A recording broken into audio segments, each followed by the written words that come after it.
اللہ تعالیٰ نے بندگی کے جتنے اعمال فرض فرمائے ہیں ان تمام اعمال میں سب سے محبوب عمل اللہ کے نزدیک نماز ہے۔ اللہ نے بندگی کے جتنے اعمال فرض فرمائے ہیں ان میں سب سے محبوب ترین عمل اللہ کے نزدیک نماز ہے۔ اس لیے نماز کو 24 گھنٹے میں اللہ تعالیٰ نے 5 وقت بندوں پر فرض فرمایا۔ اور نفل کے لیے پورے 24 گھنٹے کے اوقات کو پھیلا دیا سوائے 3 وقت کے، جس وقت سورج نکل رہا ہو، جس وقت سورج غروب ہو رہا ہو، سورج زوال پر ہو۔ یہ 3 وقت مکروہ ہیں جس میں سجدہ نہیں کیا جا سکتا، ورنہ 24 گھنٹے میں کبھی بھی بندہ اللہ سے رابطہ کر سکتا ہے، کبھی بھی اپنی مناجات اور اپنی درخواست اللہ کے سامنے نیت باندھ کر اللہ کے سامنے پیش کر سکتا ہے۔ نفل نماز ہر وقت ہے، خاص طور سے رات کے اوقات میں، عشاء سے لے کے صبح صادق کا پورا وقت، یہ پورا کا پورا وقت بندے خدا کے لیے۔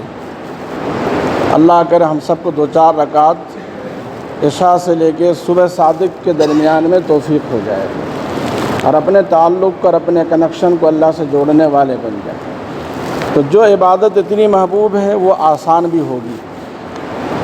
اس لیے نماز کے بارے میں ہوا کہ جب بچہ 7 سال کا ہو تو نماز کا کہو، جب 10 سال کا ہو تو نماز نہ پڑھنے پر مارو۔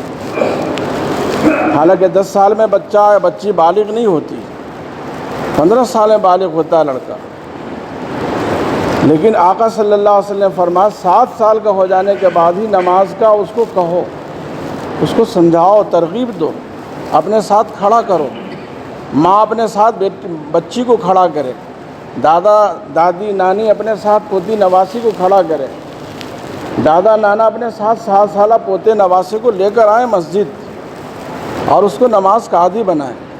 اسے کہتے ہیں کہنا، عادت ڈالنا۔ اور جب 10 سال کا ہو جائے پھر نہ پڑھے تو پھر دادا دادی ماں باپ کو سختی کرنی چاہیے، تھوڑا ڈنڈا دکھانی چاہیے، تھوڑا ناراضگی اختیار کرنی چاہیے۔ حضور فرما رہا مارو۔ ہر زمانے مارنے کا الگ الگ طریقہ ہوتا ہے، ہر علاقے میں الگ الگ ہوتا ہے۔ بعض جوتے سے مانتے ہیں، بعض ہاتھ سے مان جاتے ہیں، بعض زبان سے مان جاتے ہیں۔ ہر گھر کی الگ الگ تہذیب ہوتی ہے، ہر معاشرے کا الگ الگ نظام ہوتا ہے کہ بچے کس انداز میں سمجھ جائیں گے۔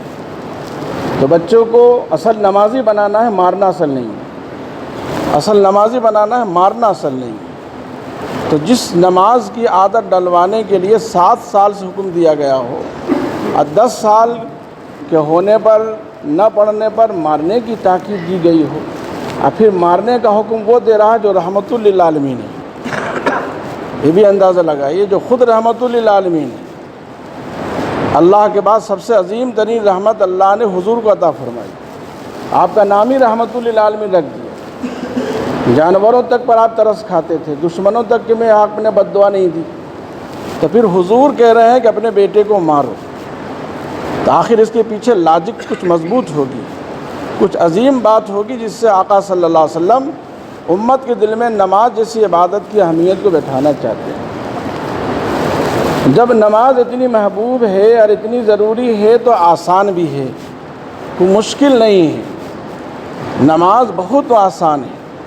حضور صلی اللہ علیہ وسلم نے فرمایا، حضرت عمران بن حسین رضی اللہ تعالیٰ فرماتے ہیں، حضور نے فرمایا اگر کسی کے اندر کھڑے ہو کر نماز پڑھنے کی طاقت نہ ہو تو بیٹھ کے نماز پڑھ لے، اگر کوئی بیٹھ بھی نہیں سکتا ہو تو لیٹ کے نماز پڑھ لے، لیکن نماز پڑھے۔ اگر کسی میں کھڑا ہو کر رکوع سجدے کی طاقت نہ ہو تو بیٹھ کر رکوع سجدہ کر لے، اگر کسی میں بیٹھ کر بھی رکوع سجدہ کمر کی تکلیف اتنی ہو کہ بیٹھ ہی نہیں سکتا کرسی پر نہ زمین پر، تو حضور فرماتے ہیں نماز معاف تو نہیں ہے، لیٹ کر نماز پڑھے۔ وہ گھر میں لیٹ جائے، پاؤں کے قبلے کی طرف کر لے اور سر کو تھوڑا اونچا کر لے، رکوع کے لیے کم اور سجدے کے لیے زیادہ جھکا لے، یہ ہوگی نماز۔ ہوش کی حالت میں نماز معاف نہیں ہے، بے ہوش اگر ہو گیا آدمی تو اس پر مسئلہ ہی نہیں، عقل مند پر نماز معاف نہیں ہے، پاگل پر نماز ہی نہیں ہے۔ تو نماز اتنی آسان ہے، جب اتنی اہم ہے تو آسان کتنی ہوگی۔ شرط یہ ہے کہ نماز کو تھوڑا سا سمجھنے کی ضرورت ہے۔ نماز ہم لوگ اللہ اکبر سے شروع کرتے ہیں اور السلام علیکم پر ختم کرتے ہیں۔ حدیث میں ہے تحلیلها التکبیر و تحریمها التسلیم، نماز کو حلال کرنے والی چیز اللہ اکبر ہے، اور نماز کو کاٹ دینے والی چیز، ختم کر دینے والی چیز السلام علیکم۔ اللہ اکبر کہہ لی تو نماز کے اندر آ گئے، السلام علیکم پھیر دیا تو نماز سے باہر ہو گئے۔ تو نماز میں بعض چیزیں فرض ہیں اور بعض چیزیں واجب ہیں اور بعض چیزیں سنت ہیں۔ فرض کا ہونا تو ہر حال میں ضروری ہے، جیسے نماز میں اللہ اکبر کا کہنا صاف زبان سے، یہ فرض ہے ہر حال میں۔ منہ بند کر کے اللہ اکبر نہیں ہوگا، دل سے اللہ اکبر نہیں، اللہ کو ایسا اخلاص پسند نہیں ہے، ہم تو اللہ کو دل سے یاد کر رہے ہیں۔ نہیں، اللہ دل سے یاد تو کرنی چاہیے، لیکن اللہ کا نام زبان سے لینی چاہیے۔ تکبیر کے وقت اللہ اکبر میں ہونٹ ہلنی چاہیے، اگر ہونٹ نہیں ہلا تو گویا تکبیر نہیں ہوئی، آپ نماز میں آئی نہیں، خواہ وہ نماز تراویح والی ہو، سنت والی ہو، فرض والی ہو، امام کے پیچھے ہو یا اکیلے والی ہو۔ زبان سے اللہ اکبر کا کہنا ہر شخص پر فرض ہے۔ امام کی تکبیر سب کے لیے کافی نہیں ہو جائے گی۔ اللہ اکبر کہہ کے آپ گاڑی پر سوار ہو سکتے ہیں، امام کے پیچھے مقتدی بن سکتے ہیں۔ اگر اللہ اکبر ہی نہیں کہا تو امام کے پیچھے آپ مانے ہی نہیں گئے۔ اس لیے اس مسئلے کو واضح طور پر سمجھ لیں کہ اللہ اکبر کا مقتدی کا کہنا امام کے پیچھے ہونے کے لیے بھی ضروری ہے۔ امام کا اللہ اکبر کہنا سب کے لیے کی طرف سے نہیں ہوگا، امام نے اپنے لیے کہا ہے، جو ان کے پیچھے آئے گا ان کے پیچھے نیت کر لی اس نے، لہذا اللہ اکبر کا پہلا اللہ اکبر کہنا تو سب پر فرض ہے، پھر بعد میں اللہ اکبر کہنا نہ امام پر فرض ہے نہ مقتدی پر فرض ہے۔ اس کے بعد جتنے اللہ اکبر ہے وہ سب سنت ہے۔ اس لیے اگر کوئی رکوع میں جاتے وقت اللہ اکبر بجائے سمیع اللہ لمن حمیدہ کہہ دے، بھول کر کوئی مقتدی یا کوئی امام رکوع میں جاتے وقت اللہ اکبر کہنے کے بعد سمیع اللہ لمن حمیدہ کہہ دیا تو کوئی فرق نہیں پڑا، کوئی ہنگامے کی ضرورت نہیں ہے۔ سنت کے خلاف ہوا، بہتر نہیں ہوا، کوئی نماز میں سجدہ سہو کی بھی ضرورت نہیں ہے۔ بس یہ ہے کہ رکوع سے اٹھنے والی تسبیح کو رکوع کے جانے والے میں کہہ دیا، یہ کوئی فرض نہیں ہے۔ یہ تکبیریں انتقالیہ جتنی ہیں منتقل ہونے والی تکبیر، یہ سنت ہے۔ صرف فرض اللہ اکبر کا الفاظ کا زبان سے ادا کرنا ضروری ہے۔ اب اس کے بعد ثنا، یہ بھی سنت ہے، مستحب ہے۔ اگر کسی کو یاد نہیں ہے تو کوئی ایسی ٹینشن کی بات نہیں ہے۔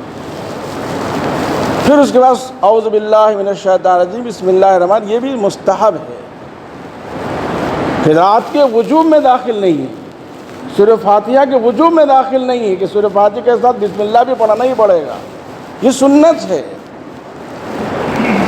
تو معلوم اگر کوئی بھول گیا، اللہ اکبر کسی نے امام نے کہا تلاوت شروع کر دی، کسی امام نے اللہ اکبر کہا تلاوت شروع کر دی، تب اس کے پیچھے ہنگامہ کرنے کی ضرورت نہیں ہے۔ ارے اس سے سنا ہی نہیں پڑا، دیکھیے کیسی امامت کر رہے ہیں، ہم کو تو سنا کا موقع ہی نہیں ملا۔ اس نے اس سے چھوٹی سنت، چھوڑی نہیں، چھوٹی، فرق سمجھ رہے ہیں دونوں میں؟ یہ کہتا بھول کر ہونا، اور کہتا جان کر ہونا۔ اگر جان کر بھی ہوا تو سنت چھوٹی ہے، اب پیچھے ہنگامہ کرنے والے عزت سے کھیل رہے ہیں کہ یا عزت بڑھا رہے ہیں؟ جو پیچھے ہنگامہ کر رہے ہیں وہ امام کی عزت بڑھا رہے ہیں کہ گھٹا رہے ہیں؟ وہ توہین کر رہے ہیں جو حرام ہے، حرام ہے، حرام ہے، حرام ہے۔ اگر امام نے معاف نہیں کیا تو معافی نہیں ہوگا۔ آپ نے ان کی توہین، ان کی غیبت، برائی ایسے کام پر کی جو کہ خود ہی فرض نہیں تھا، خود ہی واجب نہیں تھا، سنت تھی وہ چیز، مستحب تھی وہ چیز، ہو گئی بھول، اللہ کو ایک بار تلاوت شروع کر دی، ایک دوسرے سے کہہ بھی نہیں سکتے ارے تو سنائی بھی نہیں پڑی انہوں نے، گویا ہو گئی۔ اب آپ کا جنازہ اٹھ گیا، امام کا جنازہ تو نہیں اٹھا، آپ کی ساری نیکی ضائع ہو گئی اس دن کی۔ ایک غیبت کرنے پر اس دن کی ساری نیکی ضائع ہو جاتی ہے۔ آتا ہے عالم کی غیبت کرنے پر 40 دن کی عبادت کی برکت جاتی ہے۔